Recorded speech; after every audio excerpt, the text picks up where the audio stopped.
ഞാൻ ചോദിക്കട്ടെ, ഇവിടെ CE ചന്ദ്രശേഖരൻ, അദ്ദേഹത്തെ എനിക്ക് വളരെ ബഹുമാനമുള്ള, ഞാൻ വളരെ ആദരിക്കുന്ന ഒരാളാണ്. ശരി, അദ്ദേഹം അന്ന് ഈ അസംബ്ലിയിൽ പറഞ്ഞത് ഓർമ്മയുണ്ടോ? അദ്ദേഹത്തിനെ ആക്രമിച്ച കേസിൽ BJP-ക്കാർ ആക്രമിച്ച കേസിൽ അദ്ദേഹത്തിനെതിരായി സാക്ഷികൾ കൂറുമാറി. ആരാ സാക്ഷികൾ? നിങ്ങളുടെ പാർട്ടിക്കാർ. ഈ പാവത്തിനെതിരായി കേസ് നടക്കുമ്പോൾ അദ്ദേഹം ആത്മവിശ്വാസം പ്രകടിപ്പിച്ചു. കമ്മ്യൂണിസ്റ്റ് പാർട്ടികൾ ഒരിക്കലും RSSന്റെ കൂടെ നിൽക്കില്ല. അങ്ങയോട് ഞാൻ പറയുന്നു, അങ്ങയുടെ കേസിൽ അങ്ങയെ പിന്നിൽ നിന്ന് കുത്തി വഞ്ചിച്ച് ഇവര് കൂറുമാറി. സാർ, കൂറുമാറി കഴിഞ്ഞിട്ട് അവര് വേറെ കേസിൽ RSSകാർ സഹായിച്ചു. അതിനാണ് കൂറുമാറിയത്, അല്ലാതെ ഇദ്ദേഹത്തെ വിഷമിക്കാനല്ല. അവിടെ കൂറുമാറി, CPM-കാർ കൂറുമാറി. ആ കേസ് അവരെ വെറുതെ വിട്ടു, BJP-ക്കാരെ. അപ്പൊ പകരം RSSകാര് വേറൊരു കേസിൽ സാക്ഷി മാറി പറഞ്ഞ് CPM-കാരെ രക്ഷപ്പെടുത്തി. എന്താണ് സാർ? ആ പാവത്തിനോടാ, നിങ്ങളുടെ കൂടെ മന്ത്രിയായിരുന്ന ആ പാവത്തിനോടാണ് നിങ്ങൾ ചെയ്തത്. ഇവിടെ ഏറ്റവും രസകരമായിട്ടുള്ള കാര്യം, ഞാനിവിടെ ഈ KT ജലീൽ ഭയങ്കര രസമായിട്ടൊക്കെ സംസാരിച്ചല്ലോ. അദ്ദേഹം ഗോൾവാൾക്കറിന്റെ ബെഞ്ച് ഓഫ് തോട്ട്സ് എന്ന് പറഞ്ഞുകൊണ്ടാണ് തുടങ്ങിയത്. അങ്ങ് ഉന്നത വിദ്യാഭ്യാസ വകുപ്പ് മന്ത്രിയായിരുന്നല്ലോ, ഇല്ലേ? നിങ്ങളുടെ ഗവൺമെന്റ് അല്ലേ 2021 അവസാനത്തിൽ കണ്ണൂർ യൂണിവേഴ്സിറ്റിയിൽ ഒരു വിവാദ തീരുമാനമെടുത്തു. RSS നേതാക്കളായ സവർക്കർ, MS ഗോൾവാൾക്കർ, ദീനദയാൽ ഉപാധ്യായയുടെ പുസ്തകങ്ങൾ MA ഗവേണൻസ് ആൻഡ് പൊളിറ്റിക്കൽ സിലബസിൽ ഉൾപ്പെടുത്താനായിരുന്നു തീരുമാനം. അതിൽ RSS സ്ഥാപകാചാര്യൻ MS ഗോൾവാൾക്കറുടെ ബഞ്ച് ഓഫ് തോട്ട്സ് ഉണ്ടായിരുന്നു. സിലബസിൽ പഠിക്കുക. ഞാൻ പറയാം, നിങ്ങളുടെ ഗവൺമെന്റിന്റെ കാലത്ത് യൂണിവേഴ്സിറ്റി ഏതാണ്? അല്ല, അങ്ങനെന്താ പാളുണ്ടാക്കണേ? എന്നിട്ട് ഞാൻ ചോദിക്കട്ടെ, CPM സംസ്ഥാന കമ്മിറ്റിയുടെ സിലബസ് മാറിയ ഗോൾവാൾക്കറിന്റെ ബഞ്ച് ഓഫ് തോട്ട്സ് കേരളത്തിലെ MA കുട്ടികൾക്ക് പഠിക്കാൻ വെപ്പിച്ചു കൊടുത്ത ആളുകളാണ്. ആര് പറഞ്ഞിട്ടാണ് നിങ്ങൾ ഇതെല്ലാം ചെയ്തത്?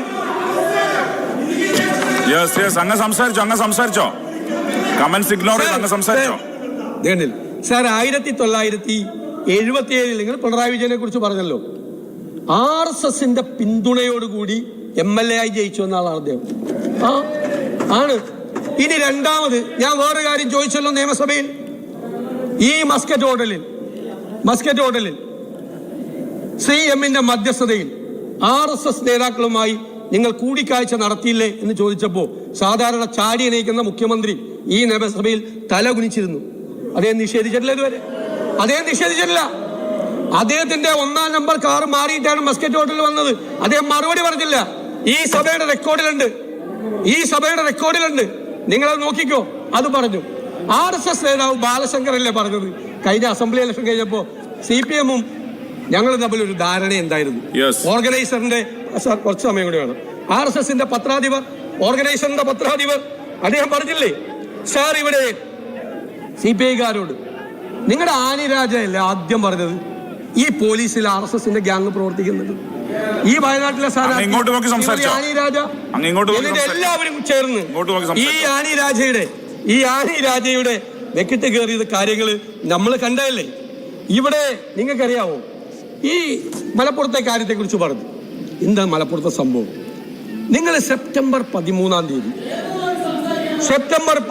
തീയതി നിങ്ങൾക്കൊരു തെറ്റിദ്ധാരണ വേണ്ട.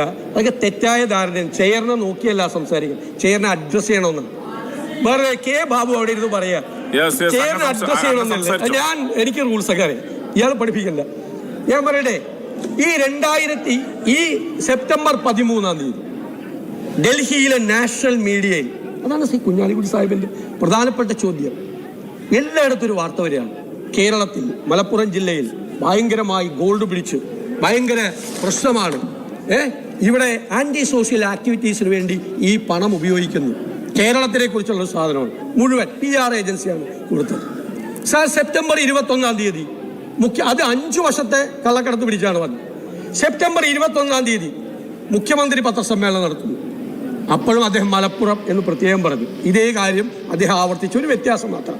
ആദ്യം 5 കൊല്ലത്തെ കള്ളക്കടത്താണ് പറഞ്ഞിരുന്നെങ്കിൽ ഇത് 3 കൊല്ലത്തെ കള്ളക്കടത്ത് പറഞ്ഞു. Same matter.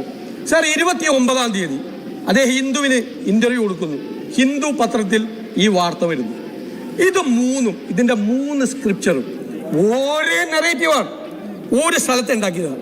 മുഖ്യമന്ത്രിയുടെ പത്രസമ്മേളനത്തിലെ സ്റ്റാറ്റിസ്റ്റിക്സും മെറ്റീരിയലും, ഹിന്ദുവിന് അദ്ദേഹം കൊടുത്ത ഇന്റർവ്യൂവിലെ മെറ്റീരിയൽ, ഈ PR ഏജൻസി സെപ്റ്റംബർ 13 നാഷണൽ മീഡിയയ്ക്ക് കൊടുത്ത മുഴുവൻ മെറ്റീരിയൽ എല്ലാം ഒന്ന് തന്നെയാണ്. ഹിന്ദുവിൽ അഡീഷണൽ ആയിട്ട് വന്ന സംഭവം എന്താ? When our government acts against Muslim extremist elements, these forces try to project that we are acting against Muslims. മുഖ്യമന്ത്രിയുടെ interview. For example, 150 kilogram of gold and hawala money worth 123 crore were seized by the state police in the last 5 years from Malappuram district.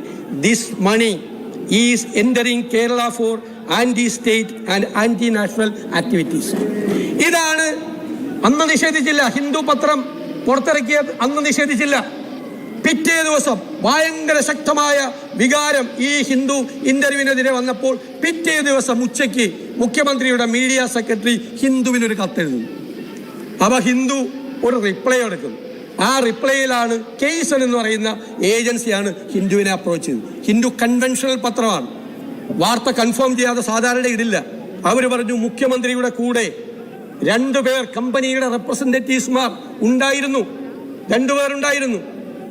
അവരാണ് എഴുതി തന്നത്, written എഴുതി തന്നത് ഈ additional ആയിട്ടുള്ള ഈ സാധനം കൂടി കൊടുക്കണം. അതിനവർ കാരണം പറഞ്ഞത് സെപ്റ്റംബർ 21 പത്രസമ്മേളനത്തിൽ മുഖ്യമന്ത്രി പറഞ്ഞ അതേ കാര്യം തന്നെയാണ് ഞങ്ങൾ എഴുതി തരുന്നത് എന്ന് പറഞ്ഞ് അവർ കൊടുത്തു എന്നാണ് പറയുന്നത്. മുഖ്യമന്ത്രി നിഷേധിച്ചു. എനിക്ക് ഇതാണ് PR ഏജൻസി ഇല്ല. ആരോ മറ്റേ TK ദേവകുമാറിന്റെ മകൻ അവിടെ ഉണ്ടായിരുന്നു. ഓക്കെ, വേറൊരു ആരോ ഒരാൾ കയറി വന്നു. ആരാ? ഈ ഇന്റർനാഷണൽ PR ഏജൻസിയുടെ ഹെഡ് വിനീത് ഹണ്ടെ. ആര്? നമ്മുടെ മുഖ്യമന്ത്രിയുടെ മുറിയിലേക്ക്. നമ്മുടെ ആരെങ്കിലും മുറിയിലേക്കാണെങ്കിൽ പിന്നെ നമുക്ക് വിശ്വസിക്കാം. ഈ പോലീസിന്റെ റിംഗ് റൗണ്ട് എല്ലാം നടത്തി അനുമതി കിട്ടി മുഖ്യമന്ത്രി ഇന്റർവ്യൂ ചെയ്യുന്നതിന്റെ കൂടെ ചെന്ന് നിന്നു. അല്ലേ ഹിന്ദു പറഞ്ഞത്? നിഷേധിച്ചില്ലല്ലോ. ആരോ ഒരാൾ മുഖ്യമന്ത്രി ഹിന്ദു ലേഖയ്ക്ക് ഇന്റർവ്യൂ കൊടുക്കുമ്പോൾ തൊട്ടടുത്ത് കൈയും കെട്ടി പരിചയമില്ലാത്ത ഒരാൾ ഈ പിണറായി വിജയന്റെ അടുത്ത് നിന്നെന്ന് പറയാം. എനിക്ക് അദ്ദേഹത്തെ കുറിച്ച് അക്കാര്യത്തിലൊക്കെ നല്ല ബഹുമാനമുള്ളത്. ഒരാൾ നിൽക്കൂല. അത് ഏജൻസിയാണ്. നിങ്ങൾ എത്ര മൂടി വെക്കാൻ ശ്രമിച്ചാലും, നിങ്ങളൊരു PR ഏജൻസി ഏൽപ്പിച്ചിരുന്നു. കേരളത്തിലെ മുഖ്യമന്ത്രിക്ക് ഹിന്ദുവിനോട് അങ്ങോട്ട് ചോദിച്ചിട്ടാണോ ഇന്റർവ്യൂ കൊടുക്കുന്നത്? അങ്ങോട്ട് ചോദിച്ച് ഹിന്ദുവിന് മുഖ്യമന്ത്രി ഇന്റർവ്യൂ കൊടുത്തിട്ടുണ്ട് എങ്കിൽ നിങ്ങൾക്കറിയാം ഡൽഹിയിൽ ആണ് പോയി കൊടുത്തത്. ഈ 4 ഇലക്ഷൻ ആയിരുന്നു. ഹരിയാനയിലും 2-3 മിനിറ്റ് ഈ ഹരിയാനയിലും ജമ്മു കാശ്മീരിലും ഇലക്ഷൻ ആയിരുന്നു. 30 സംഘപരിവാറിന്റെ അജണ്ട പുറത്തു വരുന്നത്. സംഘപരിവാർ പറയാണ് കേരളത്തെക്കുറിച്ച്, കേരളത്തിലെ ഒരു സമുദായത്തെക്കുറിച്ച് വ്യാപകമായി പ്രചരിക്കുന്ന കാര്യം 30 ഡൽഹിയിൽ വരികയാണ്. ഇതാരുടെ ശില്പശാലയിൽ വാർത്തെടുത്തതാണ് ഈ നറേറ്റീവ്, ഈ പൊളിറ്റിക്കൽ നറേറ്റീവ്? ഒരു കമ്മ്യൂണിറ്റിക്കെതിരായി, ഒരു ജില്ലക്കെതിരായി, ഒരു സ്റ്റേറ്റിനെതിരായി ഉള്ള സംഘപരിവാർ അജണ്ട. ഞാൻ വ്യവസായ മന്ത്രിയോട് പറയുന്നു, കുനാൽ പുരോഹിത് അങ്ങേക്ക് അറിയാൻ പറ്റും, ഡൽഹിയിലെ വലിയ പത്രപ്രവർത്തകൻ. അദ്ദേഹം എഴുതിയ മനോഹരമായ ഒരു പുസ്തകമുണ്ട്, എച്ച് പോപ്പ്. അതായത് secretive agenda of the Hindutva stars. അവര് ചില നറേറ്റീവ്സ് ഉണ്ടാക്കും. അത് മുസ്ലിമിനെതിരെ ഉണ്ടാക്കും. ക്രിസ്ത്യാനികൾ മുഴുവൻ കൺവേർട്ട് ചെയ്യുന്നവരാണ്. മുസ്ലിമിന്റെ ജനസംഖ്യ കൂടിക്കൊണ്ടിരിക്കുകയാണ്. 2050 ആകുമ്പോഴേക്കും മുസ്ലിം പോപ്പുലേഷൻ ഇന്ത്യയിൽ നമ്പർ 1 ആവും. ഇതൊക്കെ അവരുടെ ചില ക്രിയേറ്റീവാണ്. ആന്റി നാഷണൽ ആക്ടിവിറ്റീസ്, സ്മഗ്ലിംഗ് നടത്തുന്നത് മുഴുവൻ ഒരു കമ്മ്യൂണിറ്റിയാണ്. ഹവാല നടത്തുന്നത് മുഴുവൻ കമ്മ്യൂണിറ്റിയാണ്.